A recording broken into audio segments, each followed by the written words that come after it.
যে অক্টোবর মাসে পুরনো বাস মালিকদের সাথে বসা হয়েছে। শুধুমাত্র ঢাকা শহরেই মেয়াদ উত্তীর্ণ বাস চলে হচ্ছে 14,500, এবং তারা কিন্তু খালি খালি চলে না, তারা যাত্রী নিয়ে চলে।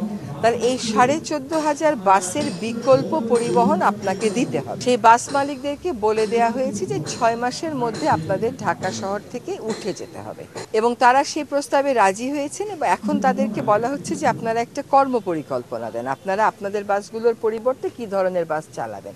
এখন তাদের কর্ম পরিকল্পনা হচ্ছে যে বাসগুলো নতুন করে রং করে দেবে, তাহলে তার কোনো লাভ হচ্ছে না। হ্যাঁ, আপনি দেখেন, আপনি নিজেই কয়টা কাজের কথা বললেন, শুধুমাত্র হচ্ছে বায়ু দূষণের একটা ফ্র্যাকশন আপনি টাচ করলেন, আর বাকি কতগুলো কাজ রয়ে গেছে। আচ্ছা, তারপরে হচ্ছে সরকারের সকল সংস্থা যারা ইট ব্যবহার করে, পোড়ানো ইট, এটার সিদ্ধান্ত হয়েছে 2025 সালের পরে পোড়ানো ইট আর তারা ব্যবহার করবে না।